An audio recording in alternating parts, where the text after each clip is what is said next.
Bismillahirrahmanirrahim. Assalamualaikum warahmatullahi wabarakatuh. Teman-teman, cerita kali ini masih cerita bersambung dari part sebelumnya dengan judul yang sama. Jadi untuk menikmati cerita ini dengan lengkap, ada baiknya teman-teman mendengarkan cerita di part sebelumnya dengan judul yang sama. Baiklah teman-teman, jika sudah siap, selamat mendengarkan. Pelan dan berjinjit langkah Rahmat saat itu. Sebab dalam benaknya membersit satu pikiran jika yang masuk adalah seseorang dengan maksud tujuan tak baik. Setapak demi setapak langkah hati-hati Rahmat mengikuti suara menuju ruang dapur. Mencoba sedikit mungkin untuk mengetahui siapa yang telah lancang masuk ke dalam rumahnya di waktu larut. Namun, sesampainya di pintu tak berdaun yang menghubungkan ruang keluarga dan dapur, serta hanya berbatas kain gorden, Rahmat yang mengintip dari sibakan celah kain tak menemukan apa-apa. Rahmat terdiam membisu sambil terus mengitari ruang dapur dengan kedua bola matanya. Tak ada apapun, semua terlihat wajar, dan seperti biasa saja. Hingga sampai pada titik di mana dirinya teringat tentang lampu yang menyala terang, barulah Rahmat mulai tersadar akan hal yang janggal. Buru-buru Rahmat mematikan lampu terang di dapur dan berniat kembali ke dalam kamar. Tapi sebelum masuk, ia masih menyempatkan diri melihat pintu depan yang jelas tadinya terdengar berderit. Dan saat itu juga semakin kuat keyakinannya bila yang ia dengar adalah sebuah gangguan. Sebab pintu itu dirinya lihat masih rapat, tertutup tanpa bergeser sedikitpun besi kecil pengait sebagai penguncinya. Rasa takut mulai menyergap diri Rahmat, walau ia sudah kembali berbaring di atas ranjang. Entah mengapa, setelah itu matanya seperti enggan untuk kembali terpejam. Sebentar ia melirik jam dinding yang menggantung di atas pintu kamar, di mana jarum pendek menunjuk ke angka 2 dini hari, sehingga semakin membuat pikiran dan jiwanya tersusupi rasa takut. Semakin lama ia terjaga dan berpikir, semakin dirasa tubuhnya dingin. Sampai akhirnya Rahmat memaksa matanya untuk terpejam. Tapi, tak lebih dari 5 tarikan nafas, Rahmat memejamkan mata. Lagi-lagi ia dikejutkan dengan suara bunyi sanyo dibarengi gemericik air mengalir dari kamar mandi rumahnya. Sempat terheran-heran Rahmat kala itu. Selain juga merasa ketakutan saat menerka bila itu adalah lanjutan dari gangguan tadi. Semakin lama suara gemericik air semakin deras, meski suara mesin sanyo sudah mati. Tapi kali ini berganti suara gebyuran air persis seperti orang yang tengah mandi. Rasa penasaran yang begitu kuat akhirnya mengalahkan rasa takut dalam diri Rahmat, membuatnya bangkit dan kembali melangkah keluar kamar menuju dapur untuk kedua kalinya. Tiba di pintu, satu keanehan sudah menyambutnya. Melihat lampu yang baru beberapa menit sudah dimatikan, kini sudah kembali menyala. Ingin Rahmat saat itu meninggalkan ruang dapur yang sudah membuat tubuhnya merinding.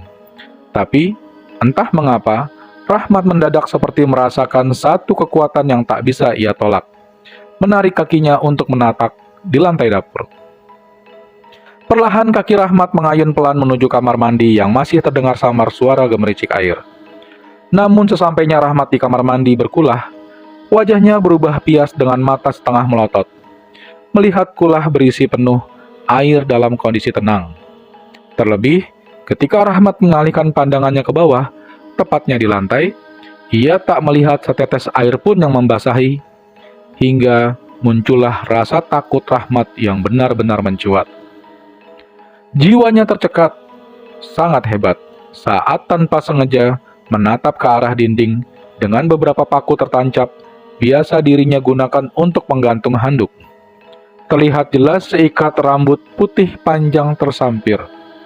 Tak hanya itu, dari rambut yang tergerai, terjuntai ke bawah, Rahmat menangkap aroma kapur barus teramat pekat. Bau itu membuat dadanya sampai terasa sesak dan nyeri. Rahmat cepat-cepat membalikan badan, melangkah terburu seirama degup jantungnya yang sudah tak beraturan. Sesampainya ia di kamar, segera menyelimuti seluruh tubuhnya, membiarkan keringat dingin yang membasahi tubuh dan pakaiannya, mengabaikan suara lirih nan samar dari kamar mandi. Lagi-lagi terdengar layaknya orang tengah mandi semari bersenandung kecil. Malam itu adalah awal dari puncak semua kejadian pilu yang merenggut harapan kebahagiaannya. Tak bisa ditolak ataupun dicegah.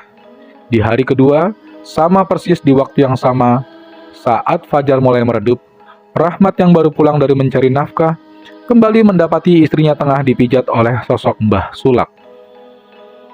Keanehan dan kejanggalan sudah Rahmat rasakan dari tatapan dan bau kapur baru sosok tua, Mbah Sulak yang sedang mengelupas pelan bagian dari perut Warni. Rahmat hanya diam, tak mampu ia bersitatap lama. Tak sanggup dadanya menampung aroma kapur barus yang menyengat. Membuatnya memilih untuk keluar dari kamar dengan iringan seringai kecil yang selalu keluar dari bibir tua Mbah Sulak bila melihat dirinya. Tapi sore itu, Rahmat mempunyai pemikiran lain. Ia mencoba membangun keberanian guna menjawab rasa penasaran serta ingin mengetahui siapa sosok Mbah Sulak sebenarnya. Rahmat saat itu duduk menunggu tepat di sisi kiri pintu lorong bersekat kain gorden berenda bunga. Setelah sebelumnya sengaja menggeser letak kursi untuk tujuan memudahkan dirinya melihat jelas ke arah pintu kamar. Semenit, 2 menit, sampai puluhan menit Rahmat menunggu. Akhirnya yang ia tunggu pun muncul. Mbah Sulak, dengan tubuh sedikit membungkuk, melangkah pelan keluar dari dalam kamar. Matanya seketika menyorot tajam melihat Rahmat yang duduk dan juga tengah memandang dirinya. Seperti dia tahu bila Rahmat sengaja menunggu dirinya. Sebentar mereka beradu pandang untuk kesekian kali. Lalu tak lama, Rahmat bangkit dan selangkah maju mendekat. "Mari Mbah, saya antar pulang," ucap Rahmat sedikit menekan rasa takut kala mencoba menawarkan diri untuk mengantar sosok Mbah Sulak. "Tidak usah, saya bisa pulang sendiri," sahut Mbah Sulak dengan suara berat sedikit serak. "Hari sudah gelap Mbah, biar lebih cepat Mbah sampai di rumah." Kembali Rahmat menawarkan diri, berharap jika Mbah Sulak bersedia dirinya antar, dan menjadi jawaban atas rasa penasarannya. Kali ini Mbah Sulak hanya diam. Mata tuanya semakin menyorot tajam, seperti ada sesuatu dirinya yang tak disukai dari kalimat yang diungkapkan Rahmat. Sebentar sosok Mbah Sulak melangkah lebih mendekat ke arah Rahmat, dan berhenti tepat di sisi kanan Rahmat. Membuat jantung Rahmat mendadak berdegup kencang saat merasakan hawa berbeda dari sosok tua bertapi jarik yang kini di sampingnya. Selain bau kapur barus yang tajam menyebar dari tubuh berkulit penuh kerutan, "Rumahku tak jauh dari sini, dan cucu-cucu saya sudah menunggu untuk menjemput. Jadi kau tak perlu mengantar," bisik lirih Mbah Sulak di telinga kanan Rahmat. Antara kaget dan takut saat itu dirasa Rahmat. Meski suara Mbah Sulak pelan masuk ke dalam gendang telinganya, tapi makna dari kalimat itu janggal dan langsung membuat merinding tubuhnya. "Saya permisi dulu. Besok saya datang lagi," ucap Mbah Sulak, kembali masih lirih. Sebelum senyum sinis di sudut bibir mengawali tubuh bungkuknya, berbalik dan melangkah pelan menuju pintu belakang. Rahmat semakin terpaku menyaksikan kepergian Mbah Sulak lewat belakang, bukan melewati pintu depan sebagaimana umumnya seorang tamu. Seketika rasa penasaran menggelayuti benak Rahmat, demi keingintahuan kemana lagi arah Mbah Sulak selepas dari rumahnya. Saat itu juga Rahmat mengikuti langkah Mbah Sulak, mengabaikan suara Warni yang beberapa kali memanggil namanya. Dingin dirasa Rahmat saat baru menapak lantai ruang keluarga. Walau ia tahu waktu memang telah petang, sesudah beberapa menit lalu telinganya mendengar iqomah sebagai tanda masuknya waktu sholat maghrib berjamaah. Namun kali ini, rasa dingin yang menjalari sekucur tubuh terasa lain dari hari biasanya. Rahmat terus saja melangkah sedikit berjinjit, meski ada beberapa hal janggal sudah menyambut. Namun tak ia pedulikan. Ia baru berhenti terdiam kaku mematung saat melihat Mbah Sulak sudah berada di ambang pintu belakang. Seringan tajam sesaat menghias dari bibir Mbah Sulak kepada Rahmat, sebelum kakinya melangkah keluar. Tepat di saat itu, satu pemandangan di luar seketika membuat tubuh Rahmat gemetar. Jelas, sangat jelas mata Rahmat melihat beberapa sosok anak kecil berkawin sewek, menyambut dan menggandeng tangan Mbah Sulak. Sosok-sosok itu terlihat riang, mengerubung, dan berlarian mengelilingi tubuh Mbah Sulak, layaknya cucu yang bermanja pada neneknya. Kini, Rahmat yakin dengan firasatnya tentang siapa sebenarnya sosok Mbah Sulak. Keyakinan itu semakin menguat dalam diri Rahmat, manakala ia memberanikan diri mendekat ke arah pintu dan mendapati sosok Mbah Sulak diiringi puluhan anak kecil, melangkah lurus menuju ke belakang rumah. Suasana yang gelap memendekkan jarak pandang mata Rahmat, sehingga hanya bisa melihat sampai pada tempat yang terkena sebaran cahaya lampu dari sudut kanan. Namun dari situ, Rahmat mengerti arah kemana Mbah Sulak berjalan dan menghilang. Dari situ juga Rahmat mengetahui sosok Mbah Sulak yang tiba-tiba berubah wujud menjadi sosok wanita cantik, bergaun putih lusuh, dengan rambut terjuntai memanjang serta sampai menyapu tanah, membuat dirinya langsung bergidik ngeri penuh ketakutan. "Mas, kamu ngapain di situ?"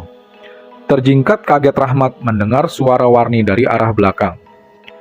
Sebentar ia menoleh, menatap istrinya yang sudah berdiri sedikit bersandar pada pintu lorong penghubung dapur dan ruang keluarga. "Gak apa-apa, Dek," sahut Rahmat mencoba menutupi ketakutannya. Cepat-cepat Rahmat berpaling. Sekilas matanya masih sempat melirik ke arah luar, di mana sosok Mbah Sulak yang berubah menjadi sosok wanita cantik bergaun putih, panjang, dan puluhan anak kecil sudah menghilang. Berganti kabut-kabut tipis bertebaran menghias gelap malam, sebelum tangannya dengan keras menutup pintu dan menguncinya. Rahmat segera beranjak dari ruang dapur, menghampiri Warni yang memasang wajah menciut dan langsung menarik pelan membawanya ke dalam kamar. "Ada apa sih, Mas? Kok semakin aneh saja kamu ini?" tanya Warni sesampainya di dalam kamar. "Dek, ini benar-benar bahaya, Dek. Aku harus menemui Mbah Sarji dan Pak Lukman malam ini juga," jawab Rahmat dengan panik. "Bahaya? Bahaya kenapa, Mas? Apanya yang bahaya?" tanya Warni dengan raut heran. Namun tak lama wajah Warni kembali berubah sebelum Rahmat sempat menjawab. "Jangan kamu bilang ini ada urusannya dengan tahayul, hingga kamu mau menemui orang tua itu." Tidak, Mas. Aku tidak izinkan kamu pergi. Apalagi cuma untuk menemui orang tua dan ustadz itu," sambung Warni tegas dan sengit. "Dek, sekarang aku tanya, dari mana kamu tahu dan mengenal Mbah Sulak sebagai seorang tukang pijit?" tanya Rahmat masih dalam kepanikan. "Dia itu memang dukun pijat, Mas. Mbah Sulak itu juga warga kampung sini, yang biasa mengurusi wanita hamil sampai masa kelahiran. Kemarin, dia datang dan menawarkan diri buat ngurut saya. Kebetulan, memang saya kan sudah lama nggak dipijat.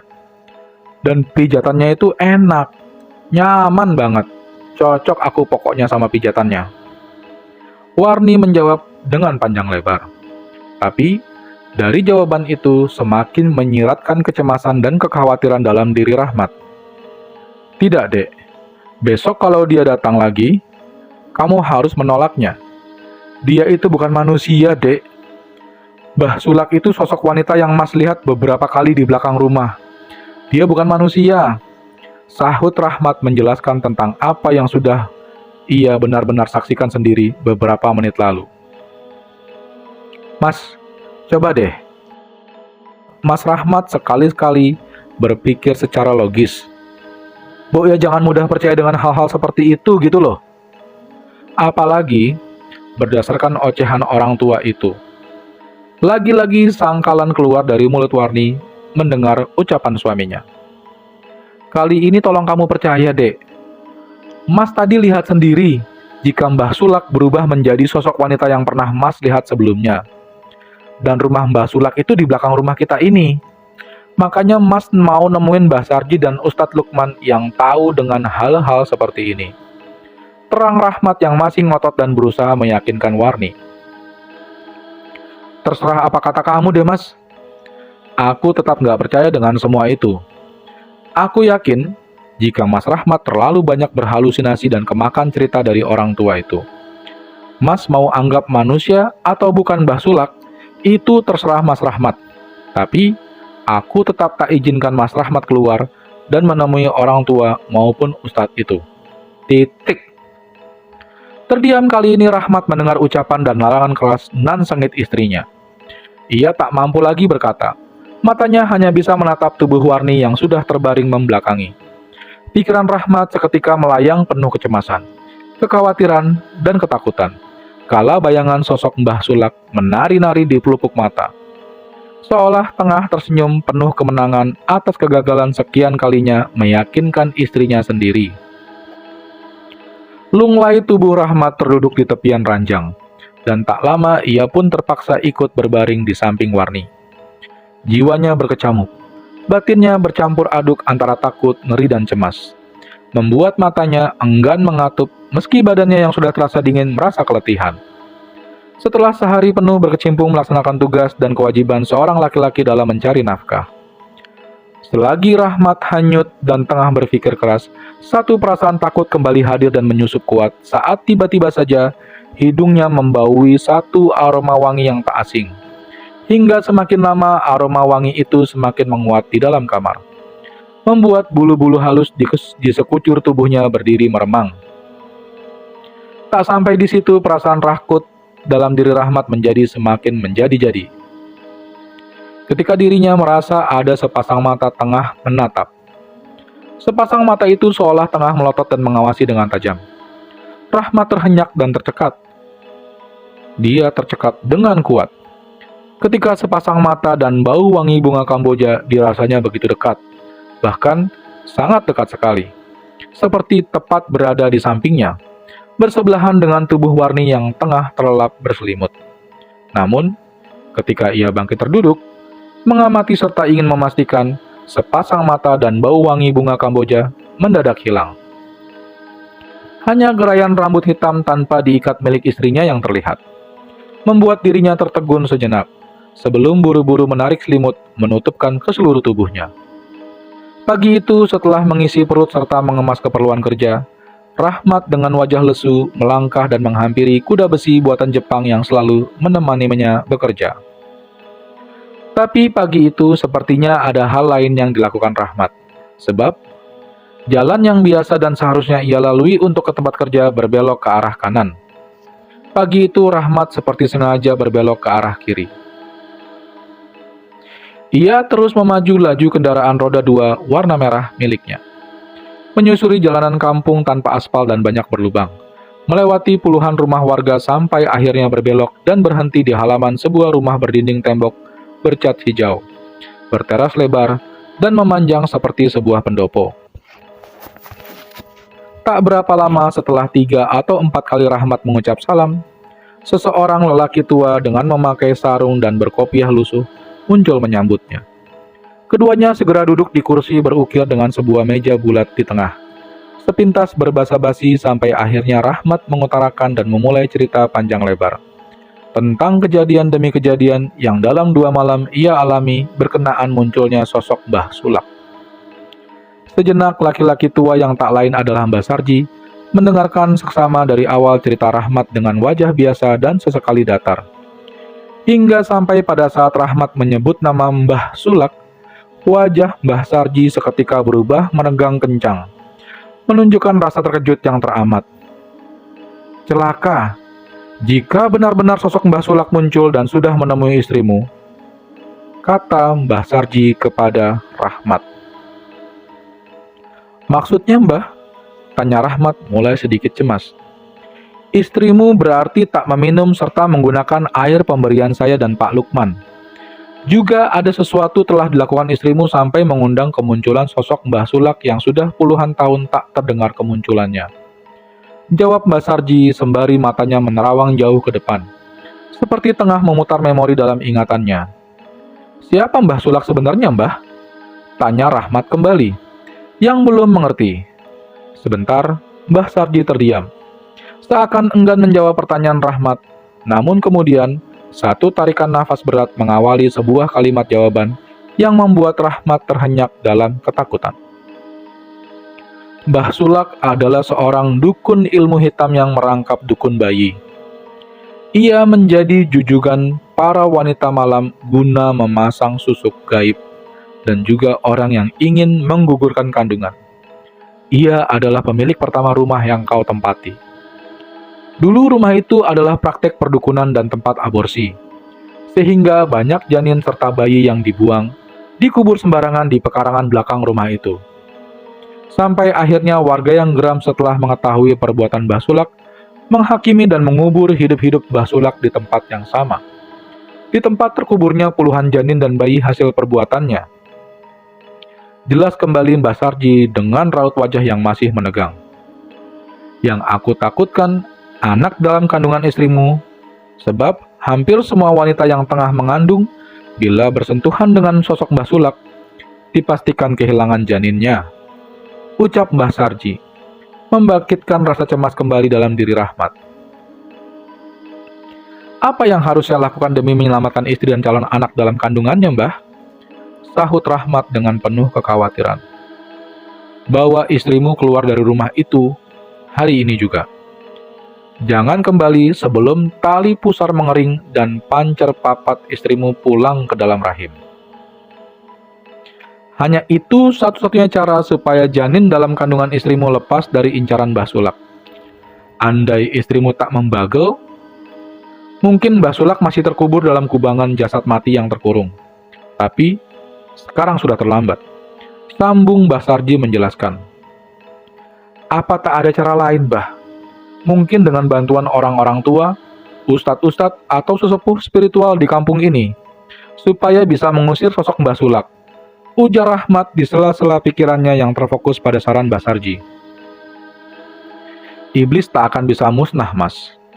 Siapapun yang bersekutu dengannya akan abadi dalam kesesatan. Hanya raganya bisa musnah. Tapi, sukmanya akan tersandra oleh ikatan yang telah tergadai. Kelak di hari kiamat, sukma dan raganya bisa kembali menyatu, guna mempertanggungjawabkan di hadapan Pangeran Kang Bau Rekso Alam Dunyo. Jelas dan terang jawaban dari Mbah Sarji. Setelah sebelumnya menggelengkan kepala pelan-pelan. Rahmat tertegun. Ia tidak menampik ucapan Mbah Sarji. Meski dirinya belum begitu tahu akan hal seperti itu. Tapi ia tak memungkiri satu kebenaran terkandung dari kalimat-kalimat yang dilontarkan Mbah Sarji. Secercah harapan sesaat menyelinap dalam benak Rahmat. Tapi di balik itu, tak luput satu keresahan juga ikut menyusup. Mengingat akan sifat keras membatu istrinya, ibarat karang yang tertanam tajam dan kokoh di lautan. Memikirkan hal itu sedikit mengundurkan semangat Rahmat, seakan sudah tahu apa yang bakal terjadi bila dirinya bercerita serta mengajak Warni untuk meninggalkan rumah yang sudah dibeli dari hasil jeripayah mereka berdua.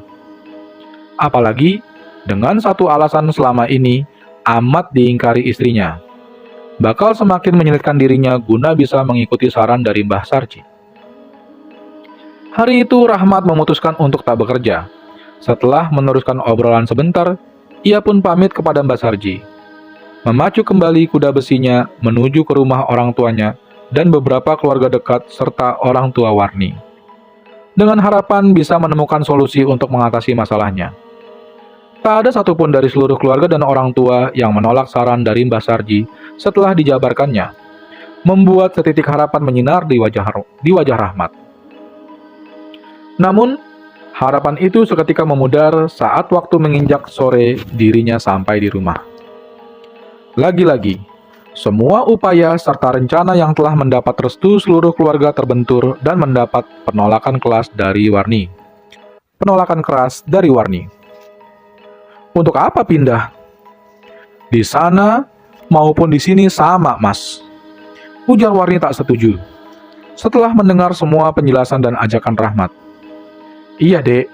Tapi ini demi kebaikan kita semua. Aku ingin calon anak kita sehat, lahir dengan selamat. Timpal Rahmat berusaha meyakinkan. Loh, kenapa dengan calon anak kita? Dia sehat kok, Mas.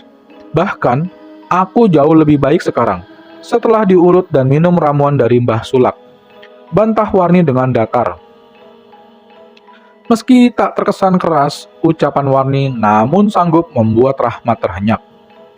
Wajahnya seketika menegang mendengar nama Mbah Sulak dan kalimat ramuan terucap dari bibir istrinya. Justru itu, Dek. Aku ngajak kamu untuk sementara pindah. Dek, Mbah Sulak itu pemilik pertama rumah ini.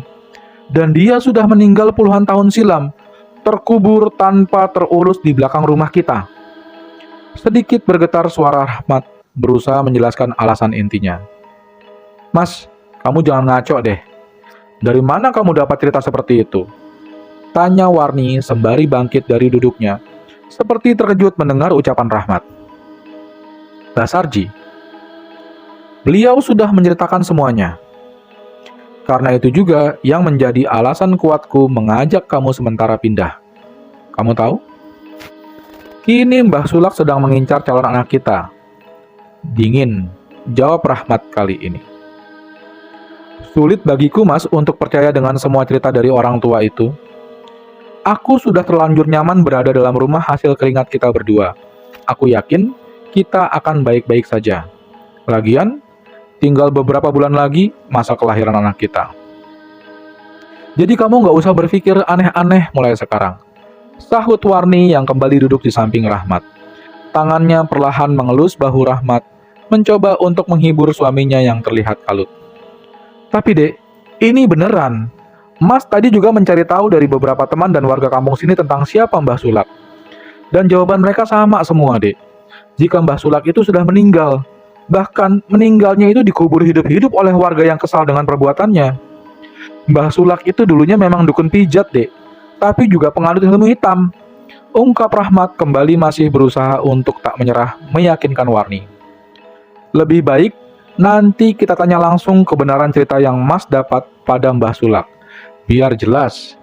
Aku sih nggak percaya, Mas, sama omongan orang. Masa ada orang sudah meninggal kok masih bisa mijit? Nanti, Mas. Sebentar lagi Mbak Sulak datang. Kita cari tahu kebenarannya. Sahut Warni dengan ketidakpercayaannya. Akan lebih baik lagi jangan terima dan menemui dia lagi, Dek. Aku benar-benar khawatir. Aku tak mau terjadi apa-apa lagi denganmu dan calon anak kita. Seperti waktu itu. Ujar Rahmat sembari mendongakkan wajahnya. Berharap Warni yang sudah menemani hidupnya beberapa tahun luluh dan mau mengikuti nasihatnya. Kita lihat dulu kebenarannya, Mas. Jangan-jangan ini cuma fitnah dari orang tua sok pintar itu. Juga orang-orang yang tak suka dengan kita dan Mbah Sulak. Kita tunggu sebentar lagi supaya semuanya bisa jelas. Lagi-lagi sahutan sengit Rahmat terima dari Warni sembari bangkit dan melangkah pergi. Rahmat hanya terdiam, menatapi punggung istrinya sebelum menghilang di balik kain gorden penyekat pintu penghubung. Sirat kecemasan tampak begitu kuat, mengurat pada wajahnya yang kuyu. Sesaat setelahnya, ketika waktu merayap sore, Rahmat mulai merasakan hawa lain dan suasana tak seperti biasanya. Ada perasaan aneh bergelayut menyusup, menguat dalam batinnya. Apalagi ketika matanya menyorot keluar, melihat keredupan alam yang mulai tersembul bayang-bayang petang. Seolah Rahmat terasa bagai satu tanda atau isyarat sebuah kesedihan. Lama sekali Rahmat termenung membisu di ruang tamu, tanpa tahu harus berbuat apa, sampai tak menyadari bila suara panggilan lantunan azan maghrib berkumandang lantang, guna menggugah para hamba-hamba untuk segera mendatangi rumah suci, menunaikan kewajiban sebagai makhluk tercipta, menyembah kepada yang menciptakannya secara berjamaah. Rahmat baru tersadar setelah suara saklar, lalu disusul gebiar nyala lampu di seluruh rumahnya. Meski dirinya tak mengetahui tangan siapa yang sudah menekan dan menghidupkannya. Seketika Rahmat bangkit dan melangkah menuju pintu. Ia semakin sadar jika waktu telah berganti malam.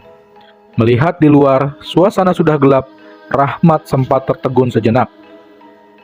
Mencoba mengingat-ingat lamanya ia terduduk sendiri. Ia merasa seolah terhipnotis hingga tak bisa menghitung waktu. Padahal sore itu ia berkeinginan membawa Warni keluar, meski tak membawa pindah. Namun, sekedar mengalihkan dari kedatangan Mbah Sulak, Rahmat kembali menyandarkan punggungnya di kursi setelah menutup pintu rapat-rapat. Tapi tak lama Rahmat kembali bangkit. Saat satu jeritan melengking mengejutkannya. Gugup dan setengah berlari, Rahmat menghampiri kamar tempat di mana jeritan itu berasal. Sampai sepersekian detik, tepatnya ketika Rahmat sudah di ambang pintu, tubuhnya mendadak terasa kaku dan dingin. Sedingin tatapannya yang tertumpu ke atas ranjang. "Mbah Sulak!"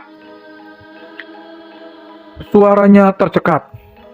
Rahmat menyaksikan sosok Mbah Sulak tengah terkekeh-kekeh dan duduk di atas perut istrinya. Ingin sekali Rahmat segera menghampiri serta menolong Warni yang terlihat meringis, seperti menahan kesakitan teramat sangat. Tapi saat itu kaki Rahmat seolah terpaku, berat dan tak mampu ia gerakan sedikit pun. "Jangan, Mbah, sakit!" Rintih Warni dengan mata melotot tertuju pada sosok Mbah Sulak. Namun suara Warni seolah satu rintih menegaskan bagi Mbah Sulak. Satu rintih mengasihkan bagi Mbah Sulak. Ia terus saja tertawa ngikik sembari menghentak-hentakan tubuhnya di atas perut buncit Warni, membuat Rahmat yang melihat secara jelas panik dan ketakutan. "Mbah, tolong hentikan. Jangan sakiti istri saya, Mbah. Lepaskan dia, Mbah," seru Rahmat di sela-sela kecemasan dan ketakutannya. Tapi, lagi-lagi, seruan Rahmat tak dihiraukan sosok Mbah Sulak. Bahkan, tidak sedikit pun Mbah Sulak menoleh. Ia malah semakin mengeraskan tawa ngikiknya, mengiringi jerit melolong dari bibir Warni. Rahmat yang masih dirundung kepanikan kini tersusup rasa tak tega melihat istrinya sangat tersiksa. Ia meraung dan memaksa kakinya untuk melangkah. Namun, baru saja kaki kanannya terangkat, tiba-tiba ia menahannya, menarik kembali dengan kuat hingga menjejak dan menapak di lantai semula. Sebentar Rahmat masih meraung serak, berusaha keras dan gigih untuk bisa menolong istrinya. Tetapi kemudian tak berapa lama, ia terdiam dalam puncak ketakutan saat matanya melihat ke bawah, mendapati jari-jari tangan mencengkram erat pada kedua kakinya. Kilat kepasrahan nampak jelas dari raut wajah Rahmat. Tubuhnya serasa tak bertulang, menyadari sekeliling tempatnya berdiri sudah dirubung sosok-sosok bocah kecil berkain sewek dengan bola mata membulat kecil berwarna putih rata. Puluhan sosok bocah itu terlihat riang. Tangan-tangan kecil mereka saling berebut memegang dan mencengkram kaki Rahmat, seakan tahu dan sengaja menghalangi Rahmat yang berusaha menolong Warni. Meski tangan mereka tampak kecil di mata Rahmat, akan tetapi ia merasa bila tangan-tangan itu begitu dingin, keras dan kuat, membuatnya hanya bisa terdiam pucat tak berdaya melawan cengkraman sosok-sosok bocah berbau amis dan tak beralis itu. Linangan air mata Rahmat akhirnya meleleh dibarengi rasa ngeri, ketika tak lama kemudian dirinya kembali mendengar lolongan menyayat dari istrinya, saat Mbah Sulak yang sudah turun dan berdiri di samping Warni, menarik paksa sesuatu dari dalam perut melalui jalan lahir istrinya. Tawa ngikik panjang Mbah Sulak disambut rengekan riang puluhan sosok bocah tak berbaju dan berkepala pelontos sebentar menghias dalam kamar Rahmat. Manakala tangan tua Mbah Sulak berhasil mengambil sebuah gumpalan sebesar kaki manusia dewasa dari dalam perut Warni. Bau amis bercampur arus spontan menyeruak menyengat. Berasal dari tangan Mbah Sulak yang sedang menimang-nimang gumpalan merah kehitaman dan berlumur darah. Mbah Sulak terus-menerus tertawa ngikik tiada henti, sebelum akhirnya terdiam dan melototkan bola mata putihnya ke arah Rahmat. Menggigil tubuh Rahmat, jiwanya terguncang hebat, saat Mbah Sulak berjalan pelan, mendekatinya sambil mengacungkan gumpalan dirinya, yang dirinya tahu adalah janin calon anak pertamanya. "Sudah kubilang, anakmu bagus kan?" Semakin menggigil gemetar, tubuh Rahmat mendengar ucapan dan seringaian sinis dari bibir Mbah Sulak yang telah berdiri tepat di hadapannya. Tak mampu lagi Rahmat berucap atau menyahut, hanya matanya yang sebentar mengerjap-ngerjap, seolah tak ingin melihat gumpalan di tangan Mbah Sulak. Apalagi saat wajah tua penuh keriput Mbah Sulak mendekat dan tinggal berjarak beberapa senti dari wajahnya. Tubuh Rahmat seakan mati rasa, tak lagi merasakan degup jantung dan desiran darah mengalir. Yang ada, yang terasa olehnya saat itu, hanya sapuan dengus nafas menebar aroma amis. bercampur bau kapur barus dari sosok berbola mata putih rata, Mbah Sulak. Anakmu sekarang aku yang merawat. Sebagai ganti batalnya pengakuan dan ingkarnya istrimu, atas keberadaan kami di sini telah lebih dulu daripada kalian. Tak kuasa lagi Rahmat menahan letupan rasa takut bercampur amarah mendengar kalimat Mbah Sulak. Bila gumparan yang disodorkan tepat di wajahnya adalah janin calon anak dari rahim istrinya yang telah diambil paksa meski belum sempurna. Hanya raungan serak saat itu terdengar dari tenggorokan Rahmat. Lirih, lemah terkalahkan oleh riuh suara bocah-bocah berkain sewek. Menggiring tawa ngikik sosok Mbah Sulak yang melangkah perlahan meninggalkan Rahmat. Tubuh Rahmat seketika goyah tergerak dan roboh saat kakinya gemetar tak mampu menopang lagi. Ia terduduk bersimpuh menangis pelan. Sebelum bangkit, memaksa kakinya berayun mendekati ranjang. Tempat Warni terbaring, tangis meraung, akhirnya pecah dan keras ketika matanya mendapati kubangan darah di sela-sela dua kaki istrinya bagian atas. Tak mampu lagi Rahmat menahan kepedihan yang mengurat tajam, menusuk dan mengobrak-abrik jiwanya.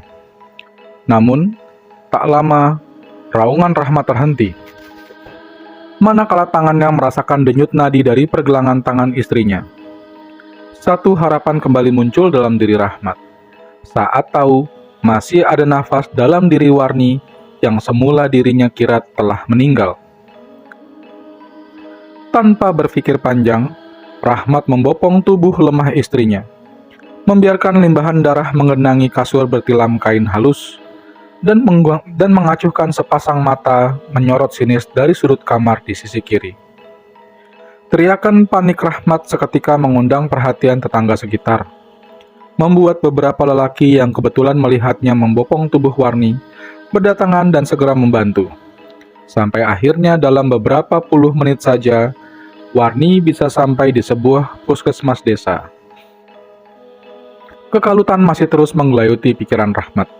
Meski Warni telah berhasil diselamatkan, merasakan deburan amarah masih begitu kuat menggelora dalam dada. Kala bayang-bayang Mbah Sulak yang sudah merenggut calon anaknya menari-nari di pelupuk mata.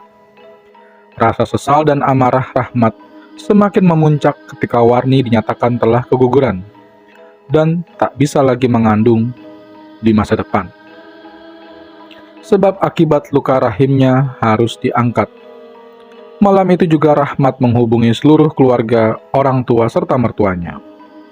Tak berapa lama mereka pun berdatangan, termasuk Mbok Ngah dan Pak Kasdi yang ikut menunggui Warni.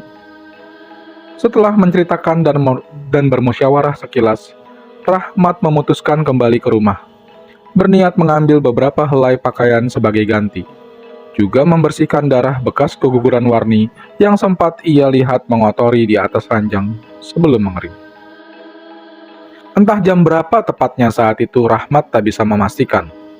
Tapi, melihat jalanan yang sudah mulai lengang, Rahmat menduga jika waktu saat itu mulai merangkak larut. Sunyi dan sepi memudahkan dan mempercepat laju kendaraan Rahmat. Hingga tak lebih 40 menit menempuh perjalanan, akhirnya ia pun sampai. Perasaan carut-marut yang menghias benak sedari puskesmas seketika berubah tak nyaman kala kakinya melangkah ke dalam. Ada satu siratan aneh dalam batinnya, mulai dari pertama masuk hingga sampai di dalam kamar. Sejenak Rahmat terdiam di sisi ranjang. Ia terkesiap, terkejut melihat kain tilam halus pembungkus kasur terlihat bersih dan rapih. Tak percaya dengan penglihatannya, Rahmat mendekatkan wajah mencoba meyakinkan diri. Akan tetapi, dari itu semua, semakin melipat gandakan perasaan aneh dan rasa terkejutnya. Sangat jelas bagi Rahmat saat meninggalkan kamar sewaktu membopong tubuh lemah Warni. Kain kasur bersimbah darah dan lendir berbau amis dan arus. Namun, kini genangan darah dan lendir lenyap. Bahkan indera penciumannya saat itu membaui wangi bunga tak asing, di tempat yang ia yakini sebagai awal dirinya melihat genangan darah. Sedetik, 2 detik, sampai beberapa tarikan nafas kemudian, Rahmat masih termenung, terduduk di samping ranjang, menyesapi wewangian kembang yang biasa tumbuh di tanah kuburan. Sebelum satu tiupan angin lembut menyapu wajah dan leher, membuat bulu-bulu halusnya berdiri merinding, cepat-cepat Rahmat bangkit dan mendekati lemari kayu yang berada di sudut kamar bersampingan dengan jendela. Ia tersadar akan suasana serta hawa yang semakin tak nyaman. Bukanlah sebuah hawa biasa. Apalagi saat itu ia merasakan bila dari pojok sebelah kanan kamar, sorot tajam sepasang mata seperti sedang menatapnya dengan sinis. Meski tak melihat wujud utuhnya, kepekaan Rahmat lagi-lagi diuji. Manakala pintu lemari kayu telah terbuka, disambut dengan bau anyir pekat, menyesakkan dadanya. 2 langkah, Rahmat tersurut mundur. Matanya lekat menatap tumpukan pakaian yang tersusun rapi di dalam lemari, bersusun 3 tingkat. Seakan tak percaya jika dalam lemari yang setiap hari ia dan istrinya gunakan, tiba-tiba terdapat hal aneh. Tercekat, membuat Rahmat tertegun dan berpikir keras. Antara ragu dan takut, menyadari semakin banyaknya kejanggalan yang ada di kamarnya. Tapi, satu demi satu tujuan Rahmat akhirnya kembali maju mendekat. Tangannya dengan cepat segera memilih dan mengeluarkan beberapa helai pakaian warni yang akan dibawanya sebagai ganti. Tanpa menuruti dan mengacukan rasa ingin tahu tentang sebab atau sumber dari bau anyir yang masih terus menyeruak setelah selesai memilih beberapa saja, Rahmat menutup pintu lemari dan buru-buru melangkah keluar. Namun, baru saja kakinya menginjak lantai ruang tamu, mendadak jantungnya seperti berhenti berdetak. Wajahnya mempias putih, menahan gejolak jiwa takutnya saat mendapati satu sosok wanita cantik bergaun putih panjang duduk bersimpuh di lantai, menyandarkan kepalanya di pangkuan sesosok wanita tua yang duduk di kursi atau tepat di atasnya. Sangat jelas di mata Rahmat 2 sosok wanita sudah dirinya lihat beberapa kali, tersenyum kepadanya. Rahmat merasa jika 2 sosok wanita yang mana salah satunya ia tahu adalah sosok Mbah Sulak sengaja menampakkan diri di hadapannya. Setelah ini, bawa istrimu keluar, atau pindah dari tempat ini, dan jangan kembali lagi. Satu ucapan pelan dari sosok Mbah Sulak seketika menyentak Rahmat.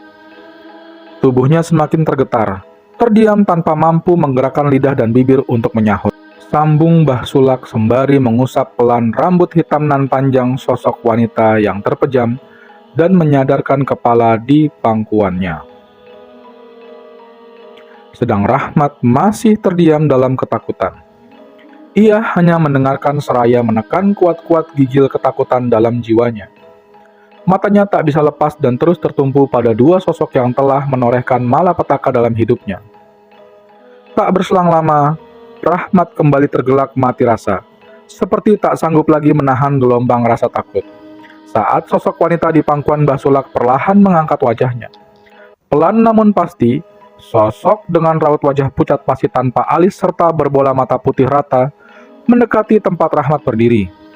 Berjalan mengitari sampai beberapa kali tubuh Rahmat sebelum melangkah pergi menuju ke arah belakang, meninggalkan aroma bunga kemboja dan suara gemeresek dari juntayan panjang rambutnya yang menyapu lantai. Tak ada ucapan apapun dari sosok wanita disebut sosok Mbah Sulak sebagai nyai. Wajahnya pun terlihat datar ketika berjarak beberapa jengkal dari wajah Rahmat. Namun, dari sorot mata putihnya, Rahmat tahu bila ada kemarahan di dalamnya. Rahmat akhirnya mampu menggerakkan tubuh bekunya setelah hal yang sama dilakukan sosok Mbah Sulak, menyusul sosok wanita yang sudah berlalu terlebih dahulu meninggalkan dirinya. Sesaat Rahmat menyandarkan tubuh di tembok dinding pembatas kamar, berusaha mengatur deru nafas dan memulihkan jiwa takutnya. Lalu, tak berapa lama, langkah goyahnya mengayun keluar meninggalkan rumah penuh kengerian yang ditimbulkan oleh ulah dari kesombongan istrinya sendiri. "Ada apa, Nak Rahmat? Sepertinya kamu ketakutan," ucap Pak Kasdi. Melihat Rahmat yang baru tiba di puskesmas dengan wajah pusat, wajah pucat menyiratkan satu ketakutan. "Ndak apa-apa, Pak. Saya baik-baik saja," jawab Rahmat berusaha menutupi. "Tidak, Nak. Bapak tahu betul kamu. Jadi, Bapak yakin pasti ada sesuatu yang kamu sembunyikan. Apakah soal Warni yang divonis tak bisa lagi mempunyai anak?" tanya Pak Kasdi, mengejar sikap Rahmat yang dirasa tak seperti biasa. Rahmat terdiam. Matanya menatap lurus ke arah pintu kamar tempat Warni terbaring, ditemani Mbok Ngah dan salah satu kerabat dekatnya. Nafasnya masih terlihat menderu pelan, mengiringi keraguan saat ingin menceritakan semua yang baru ia alami. Pak Kasdi sendiri hanya menatap penuh iba pada sosok Rahmat, menantu yang ia kenal pendiam dan sangat sabar dalam segala hal. Dadanya ikut bergemuruh, melihat kilatan beban yang begitu besar dan berat dari wajah Rahmat. Setelah beberapa kali mengalami kejadian aneh, sampai akhirnya memuncak dengan kehilangan calon buah hati yang lama ia dambakan. Satu helaan nafas panjang terdengar dari Rahmat, sebelum wajahnya berpaling dan menatap lekat pada raut penuh kerutan milik mertuanya. "Jujur, saya terpukul dengan keadaan Warni, Pak. Tapi saat ini, bukan hanya itu yang menjadi beban bagi saya." Lirih dan berserak suara Rahmat, mencoba mengawali ungkapan beban yang ia tahan. "Beban apa lagi yang kamu rasakan, Nak? Ceritalah, supaya Bapak tahu dan bisa sama-sama mencari solusinya," sahut Pak Kasdi antusias. "Saya rasa rumah itu akan saya jual saja, Pak. Saya dan Warni harus pindah dari tempat itu." Sedikit terkejut, Pak Kasdi mendengar ucapan Rahmat. Ia terdiam dan sebentar tertunduk sebelum kembali menegak, kala mendengar Rahmat mulai bercerita. Bercampur aduk saat itu pikiran Pak Kasdi yang dengan seksama mendengarkan semua kejadian tengah diceritakan Rahmat. Perasaannya menjadi tak enak, penuh sesal dan malu setelah Rahmat mengakhiri cerita panjangnya. Cerita petaka buah dari kecongkakan darah dagingnya sendiri, mengakibatkan bertubi-tubi bencana pada suami dan orang lain. "Nak Rahmat, kamu yang kuat. Maafkanlah Warni. Maafkan juga Bapak yang tak bisa mengendalikannya," ucap Pak Kasdi setelah Rahmat merampungkan cerita dan sama-sama terdiam. "Tidak, Pak. Bapak tidak bersalah. Justru sayalah yang seharusnya bertanggung jawab. Sayalah yang pantas disalahkan karena saya sendiri gagal untuk menjadi pelindung bagi Warni," sahut Rahmat seraya menggelengkan kepalanya pelan. "Kita berdoa saja. Semoga setelah ini Warni bisa menyadari kesalahan dan kekeliruan, serta bisa merubah cara berpikirnya," tukas Pak Kasdi dengan mendoakan penuh pengharapan yang diamini Rahmat. Percakapan dengan bumbu musyawarah antara Rahmat dan Pak Kasdi berlanjut sampai suara tarhim terdengar dari masjid besar yang terletak di sebelah kantor kecamatan. Dengan keputusan Rahmat dan Warni untuk sementara tinggal bersama Pak Kasdi dan Mbok Ngah, sebelum rumah yang menjadi saksi kelam kehidupan Rahmat terjual. Akan tetapi rupanya hal itu tak mulus berjalan. Kembali dan lagi, rencana yang sudah membulat antara Rahmat dan Pak Kasdi tertunda dengan sikap Warni. Berawal dari kesadaran Warni sore itu setelah lebih dari 30 jam ia pingsan. Sesaat Warni menangis pilu, penuh kesedihan, mendengar kejadian yang sudah merenggut janin dan rahimnya. Ia terlihat teramat trauma dan seperti belum bisa menerima kenyataan. Namun, di balik itu semua, satu kilatan amarah dan dendam tampak menggurat tajam dari sorot matanya. Selama 4 hari Warni dirawat dan mulai membaik. Tapi selama itu juga ia lebih banyak terdiam dan seperti enggan berucap. Perubahan sikapnya itu sempat disambut positif oleh Rahmat dan kedua orang tuanya, yang sangat berharap akan perubahan sifat dan cara berpikir Warni. Setelah mengalami kejadian itu, namun mereka rupanya salah dalam menyikapi diamnya Warni. Hal itu tercermin tepat di hari kelima, ketika keadaannya semakin membaik dan diizinkan pulang dengan menjalani berobat jalan. Saat itulah Rahmat mengutarakan keinginan yang telah disetujui Pak Kasdi dan Mbok Ngah, bahwa akan sementara pindah ke rumah orang tua Warni dan berniat menjual rumah mereka sendiri yang telah menerkam luka dan malapetaka. Namun, Seperti sebelumnya, sikap kekeh batunya kembali menolak untuk tinggal bersama dengan orang tuanya, meski hanya sementara. Mas, itu adalah rumah hasil jeripayah kita. Itu impian kita selama ini. Aku tetap tak setuju jika rumah itu dijual. Bantah Warni dengan memalingkan raut wajahnya ke arah jendela kamar puskesmas, tempatnya dirawat. Dek, aku tak mau lagi berdebat denganmu. Sudah cukup kerasnya prinsipmu telah menghancurkan impian kita. Aku tak mau lagi hidup dalam bayang-bayang ketakutan setiap hari di rumah itu. Tegas sekali kali ini ucapan Rahmat. Tapi, itu belum cukup untuk menggoyahkan pancang prinsip Warni yang masih menancap kuat. Mas, ketakutan yang Mas Rahmat rasakan itu terlalu berlebihan. Aku tahu dan percaya ini ulah Mbah Sulak. Aku percaya kalau dia wanita iblis. Tapi apa karena dia, apa hanya karena dia, kita harus keluar dari rumah itu?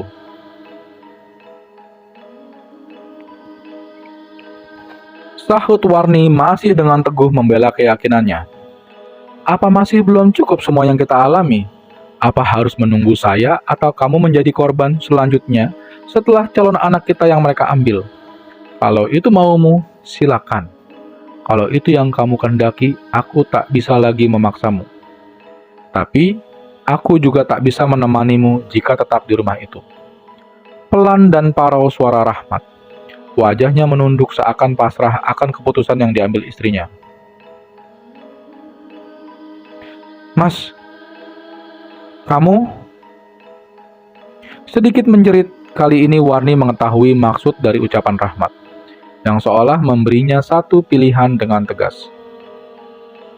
Aku sudah capek, Dek, dengan semua ini. Aku ingin hidup tenang tanpa bersentuhan dengan hal-hal yang tak terlihat namun membahayakan.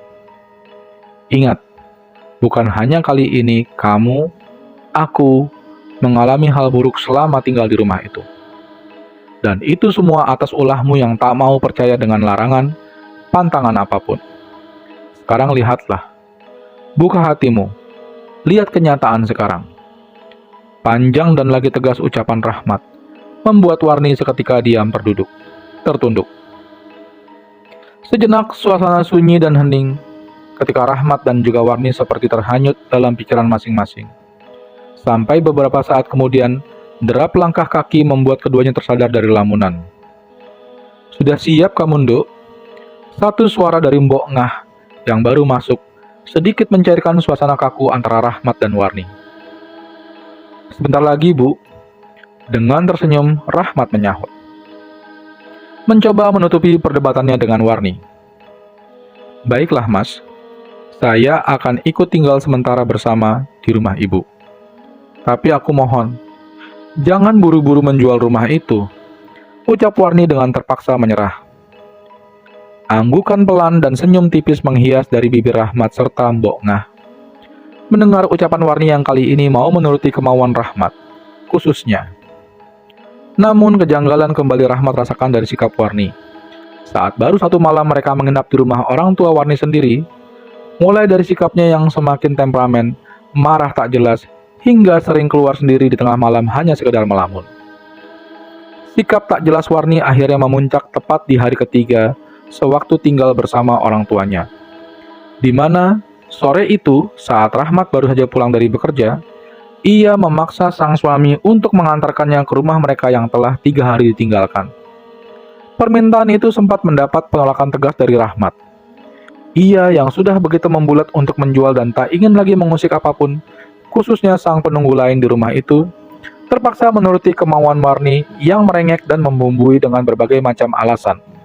Setelah berpamitan dengan Mbok Ngah, Rahmat yang masih terlihat lelah akhirnya mengantar Warni ke rumah yang telah membuatnya merasakan kengerian. Bayang ketakutan seketika melintas dalam benak Rahmat. Ketika baru saja sampai di halaman, memaksa memori di kepalanya, spontan memutar kembali kelebatan kejadian menakutkan, mengerikan dan memilukan. Rahmat yang berjalan di belakang Warni sedikit ragu untuk ikut masuk ke dalam. Rasa takut begitu menggambar jelas pada raut wajahnya. Saat Warni membuka pintu, memunculkan bayangan sosok Mbah Sulak serta sosok wanita berambut panjang, bermata putih rata. Meski itu hanya bayangan sepintas, namun dalam hati, Rahmat merasa seperti nyata dan seolah menjadi suatu tanda isyarat. "Mas, kenapa kamu kok seperti takut gitu?" tanya Warni, melihat wajah Rahmat menegang dan seolah enggan untuk ikut masuk. "Entahlah, Dek, perasaanku tiba saja tak enak," saut Rahmat pelan. "Ya sudah, kalau begitu biar aku saja yang masuk," ujar Warni. "Ya sudah, kamu cepat ambil pakaian dan kebutuhanmu. Aku tunggu di sini." Warni akhirnya melangkah masuk tanpa berkata apapun lagi setelah mendengar jawaban dan perintah Rahmat, yang saat itu memilih duduk di kursi kayu teras depan, menatapi jalanan sepi depan rumahnya. Seperti biasa, ia saksikan di kala waktu senja. Beberapa menit ratusan detik telah berlalu. Namun, belum ada tanda Warni selesai mengemasi barang-barang miliknya dan keluar. Membuat Rahmat yang menunggu semakin merasa kegusaran yang sejak awal menghantui perasaannya. Sebentar Rahmat bangkit sekedar ingin membuang kegelisahan sambil menunggu, dengan menatapi langit redup dari halaman.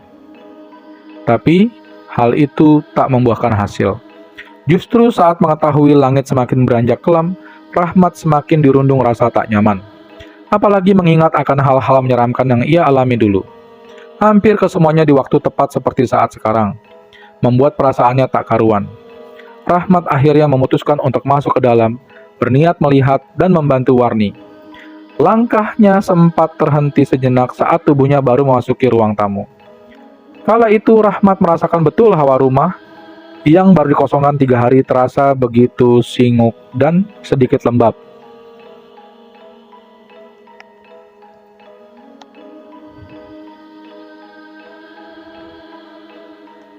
Namun, Rahmat tetap meneruskan melangkah masuk, menepis pikiran liar serta menekan rasa takutnya. Gemuruh degup jantung Rahmat seakan terpacu kencang ketika melihat kamarnya dalam keadaan kosong. Tak ada sosok istrinya, tak ada tas maupun ransel yang dibawa Warni untuk mengemas barang kebutuhannya. Yang ada saat itu hanya bau wangi kemboja menyengat, serta keredupan dari cahaya lampu kamar. Bingung dan panik mulai menghinggapi Rahmat yang tak mendapati sosok istrinya. Padahal, dalam hitungannya, seharusnya Warni sudah selesai mengemasi barang-barang miliknya. Rahmat akhirnya meninggalkan kamar dan mencoba mencari Warni ke arah belakang. Melangkah penuh rasa khawatir sambil memanggil-manggil pelan. Namun sesampainya di dapur, ruang terakhir dalam rumahnya, sosok Warni juga tak dijumpainya. Bahkan, suara panggilan yang masih terus keluar dari mulutnya juga tak bersahut, meski sudah mengeras dan lantang. Kekhawatiran serta kecemasan Rahmat semakin mencuat manakala sampai hari mulai gelap. Namun, belum juga menemukan sosok istrinya.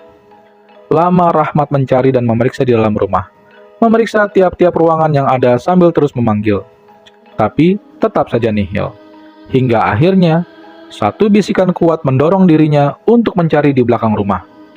Rasa takut yang menyelimuti jiwanya sebentar ia abaikan, demi mencari keberadaan Warni. Setapak demi setapak, kaki Rahmat menyusur pekarangan belakang rumahnya. Cahaya membulat dari pancaran senter di tangan kanannya sedikit membantu penglihatannya. Dari suasana gelap waktu malam yang baru menyapa alam, kelegaan sekilas menyirat di wajah Rahmat, kala cahaya senternya menangkap punggung satu sosok yang berdiri membelakangi. Sosok dengan juntaian rambut serta pakaian sama persis dengan milik Warni, membuatnya mempercepat langkahnya. "Dek, kenapa kamu malah di sini? Ayo kita pulang," ucap Rahmat setelah dirinya tinggal 2 meteran dari sosok yang ia yakini sebagai sosok istrinya. Tapi, sampai beberapa saat menunggu, Rahmat tak mendengar sahutan, bahkan sosok berpakaian sama persis istrinya bagaikan patung, diam dan tak bergerak lama sekali. "Dek, kamu kenapa?" Lagi Rahmat mencoba menyapa diulang-ulang. Namun hal yang sama dilakukan sosok di depannya. Firasat tak enak seketika menyeruak dalam hati Rahmat. Keyakinannya akan sosok di depannya adalah Warni, sedikit demi sedikit luntur, mendapati gelagat aneh dari sosok itu. Apalagi, tak berselang lama, bau wangi kemboja tiba-tiba saja hadir menyusup di hidungnya saat rasa heran masih mendera. Rahmat akhirnya nekat melangkah ke samping, demi memastikan sosok itu. Tangannya dengan spontan mengarahkan cahaya senter ke arah wajah saat dirinya tepat berada di samping kanan sosok wanita itu. Dan betapa terkejutnya Rahmat kala matanya dengan jelas melihat raut muka putih pasi berhias dua cairan merah mengalir dari dua bola matanya. "Tidak, kamu bukan Warni," ucap Rahmat bergetar setelah tersurut mundur dua langkah. Selintas sosok sama persis Warni tertunduk sebelum kemudian kembali menengadah dan perlahan berpaling ke arah Rahmat dengan tatapan mata sayu memelas, seolah penuh penyesalan hingga menggulirkan dua lelehan darah dari lubang matanya. "Kamu bukan istriku, kamu bukan Warni," seru Rahmat di sela-sela tekanan rasa takutnya. Lutut dan tubuhnya semakin terasa lemah tak bertulang. Kala sosok persis istrinya memalingkan wajah, menjulurkan tangan serta jari telunjuk yang mengarah ke tempat rerumpunan bambu. Rahmat yang masih memiliki kesadaran seolah tertuntun untuk mengikuti arah jari telunjuk sosok itu. Matanya perlahan menatap rimbunan yang bergerumbul gelap. Tak ada apapun yang tertangkap bola mata Rahmat saat itu. Namun, ketika senter di tangan kanannya bergerak mengarahkan cahayanya tepat di tengah rumpunan bambu, seketika itu juga tubuh Rahmat goyah tersurut satu langkah dan jatuh terduduk. "Warni, apa yang kamu lakukan?" Lirih suara Rahmat. Tertekan rasa takut dan ngeri, melihat sosok asli istrinya tengah tersimpuh memangku seonggok gumpalan lunak berwarna hitam kemerah-merahan yang berdenyut seolah bernyawa. Tawa melengking sesaat kemudian terdengar dari sosok wanita yang berdiri di depan Rahmat, mengalihkan kembali mata Rahmat untuk menatap padanya. Lagi-lagi Rahmat terkesiap tanpa ekspresi, manakala sosok yang awal dirinya lihat berwujud sama persis dengan istrinya telah berubah menjadi sosok wanita bergaun putih panjang, bermata putih rata. "Pulanglah. Istrimu sudah tak bisa keluar dari sini membawa nyawanya. Karena istrimu sudah terlalu lancang, terlalu berani, ingin merusak tempat tinggal anak-anak ini." Satu bentakan keras dari arah samping kiri kembali menghentak jiwa Rahmat. Tepat setelah tawa nyaring melengking berhenti, bentakan dari sosok wanita tua berambut putih menjuntai acak-acakan sambil menyorotkan tatapan tajam ke arahnya. Tak hanya itu, tak berapa jauh dari sosok yang tak lain adalah Mbah Sulak, puluhan sosok bocah beragam bentuk berdiri berjejer di belakang dan samping. Wajah-wajah mereka menyerat kengerian. Mata mereka yang sebagian juling dengan tanda bulatan hitam, serta derai lelehan mengering kemerahan di pipi, menunjukkan kemarahan yang tertahan, membuat diri Rahmat seolah tak lagi merasa berada di alam dunia nyata.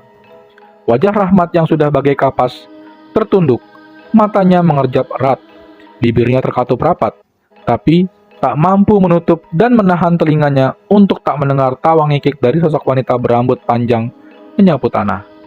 Dan riuh gemuruh suara puluhan sosok bocah yang ikut mengiringi langkah Mbah Sulak mendekati sosok tersimpuh Warni. Ingin rasanya Rahmat segera bisa meninggalkan tempat itu. Namun, tubuhnya sudah terasa seperti tak teraliri darah, kaku membeku. Jangankan untuk berlari, berdiri pun rasanya Rahmat tak lagi sanggup. Akan tetapi hal itu tak berlangsung lebih lama. Sebab, berselang beberapa saat kemudian, satu pemandangan di depan, di tempat di mana sosok istri tersimpuh, jiwa Rahmat kembali bergejolak hebat. Tubuhnya seketika memanas, mendapati satu jeritan menyayat istrinya. Kala beberapa sosok anak kecil bermata juling putih rata menyeret dengan paksa tubuh Warni masuk ke dalam rumpunan bambu. "Tidak, jangan bawa istriku, hentikan!" teriak Rahmat, lirih tertahan. Namun semua itu sia-sia. Tubuh Warni terus saja terseret masuk, meninggalkan suara ratapan memilukan, sebelum tertutup kabut tipis mengepul dari tempat hilangnya tubuh Warni bersama puluhan sosok bocah dan Mbah Sulak. Menyisakan sosok Nyai yang kembali tertawa nyaring melengking ketika melihat Rahmat tak berdaya. Satu senyum sinis dan tatapan menyengit di sela tawa yang mereda sempat Rahmat lihat dari sosok Nyai, dan menjadi akhir penglihatannya saat sosok Nyai menyusul masuk ke dalam rumpunan bambu, meninggalkan suara gemeresak dari rambut panjangnya yang bersentuhan dengan guguran dedaunan bambu kering. Harum wangi Kamboja yang awal menyapu wajah dan menyesakti rongga hidung Rahmat sebentar ikut menghilang, membuat Rahmat tak berselang lama memaksa tubuh lemahnya bangkit.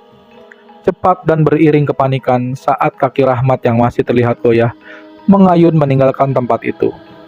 Tak berpikir lagi, kotor di tubuh dan pakaiannya yang tertempel debu tanah serta lembaran daun-daun kering bercampur keringat. Tak dihiraukannya lagi air mata meleleh deras membasahi pipi. Tak dirasakannya lagi degup jantung ketakutan dan desiran darah mengalir. Yang ia kejar saat itu bisa segera pergi mencari pertolongan untuk menyelamatkan istrinya. Kencang kaki Rahmat mengayun setelah sampai di halaman. Ia terus berlari seraya berteriak meminta tolong, mengundang kekagetan dan panik bercampur heran dari beberapa orang laki-laki yang pernah menjadi tetangganya, yang sedang berkumpul di sebuah pos ronda. Tak lama kerumunan puluhan lelaki dan beberapa perempuan tampak mengerubung, mengelilingi tubuh Rahmat yang kembali tersungkur kelelahan. Wajah pucatnya sebentar mengitari raut di sekelilingnya, menatapinya satu persatu sebelum suara terbata dari tenggorokan sedikit menjawab rasa penasaran orang-orang di sekitarnya. Deru nafas Rahmat sedikit melonggar setelah satu gelas air putih yang disodorkan salah seorang. Ia teguk tak tersisa. Tapi tak lama, raung tangisnya pecah saat teringat kejadian yang menimpa istrinya. Suara memohon memelas dari bibir Rahmat, segera ditanggapi beberapa orang yang telah mengerti dari cerita singkat Rahmat, dengan segera berlalu mencari Mbah Sarji dan Ustadz Lukman. Setelah selang 15 menitan, tampak sosok Mbah Sarji dan Ustadz Lukman datang beriringan, lalu segera beranjak meninggalkan tempat itu setelah mendengar penjelasan ringkas Rahmat. Ketegangan terlihat memenuhi wajah-wajah mereka yang mengikuti langkah Mbah Sarji dan Ustadz Lukman saat baru memasuki tanah kosong pekarangan yang membentang lumayan luas dari bangunan rumah Rahmat ke belakang. Sejenak Mbah Sarji yang berjalan paling depan menghentikan langkahnya saat akan melewati parit kecil berjembatan papan. Urat leher dan wajahnya terlihat tertarik mengencang, kala dua bola matanya terlihat ke arah rumpunan bambu yang terlihat terang terbantu dari paparan cahaya beberapa senter. Suasana seketika hening. Mereka yang mengikuti seolah ikut terpaku oleh sikap Mbah Sarji. Meski tak melihat apapun atau mengerti dengan apa yang tengah dirasa oleh Mbah Sarji, tapi dari gelagatnya mereka yakin bila ada sesuatu dalam pandangan mata lelaki tua sesepuh mereka. "Ada apa, Mbah?" tanya Lukman lirih yang berada di samping kanan Mbah Sarji. "Berat. Saya rasa istri Mas Rahmat tak lagi tertolong," jawab Mbah Sarji tak kalah lirih. Seperti tak ingin terdengar oleh Rahmat yang berdiri di sisi kiri dengan diapit dua lelaki tetangganya. Lukman yang mendengar ucapan Rahmat segera terkesiap. Matanya segera beralih ikut menatapi rumpunan bambu sebelum akhirnya tertunduk dan menggeleng pelan. "Untuk urusan ini saya serahkan pada jenengan, Mbah," ucap Lukman masih pelan dan lirih. Tanpa menjawab lagi, Mbah Sarji akhirnya mampu maju mendekat ke arah rumpunan bambu. Lalu tak lama, beberapa lelaki yang ditunjuk Mbah Sarji ikut menyusul termasuk Lukman. "Tolong ambilkan bunga 3 warna dan 7 biji dupa. 7 biji dupa Gunung Kawi di rumahku," perintah Mbah Sarji pada salah seorang lelaki setengah baya yang berada paling dekat darinya. "Baik, Mbah," jawab sang lelaki sebelum berlalu. "Apa masih bisa diambil jasad itu, Mbah?" tanya Lukman berbisik seperti telah mengetahui dengan keadaan di tempat itu. "Saya akan usahakan.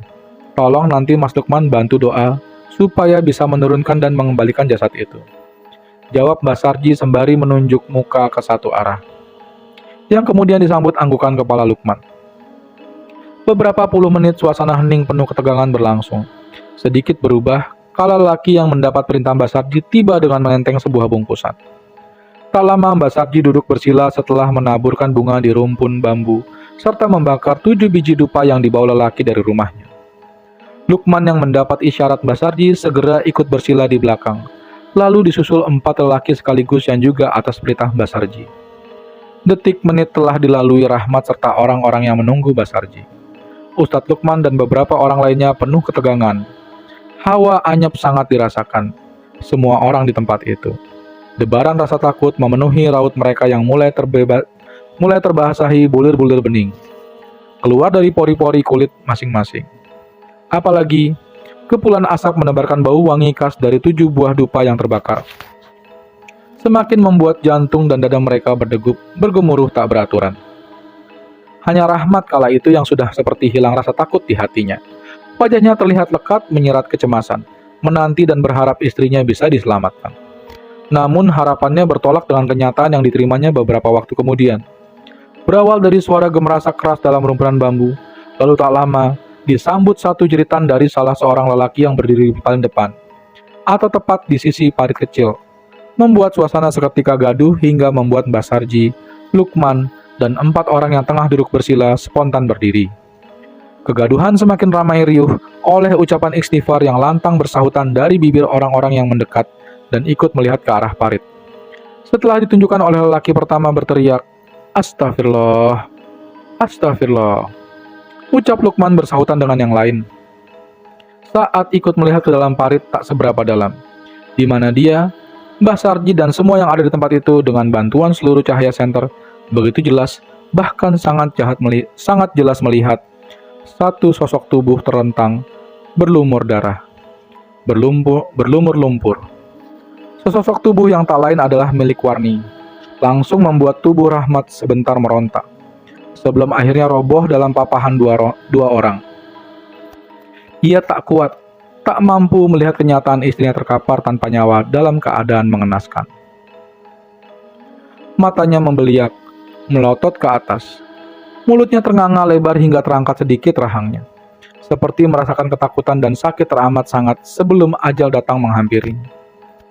Malam itu juga suasana kampung geger dengan berita kematian Warni.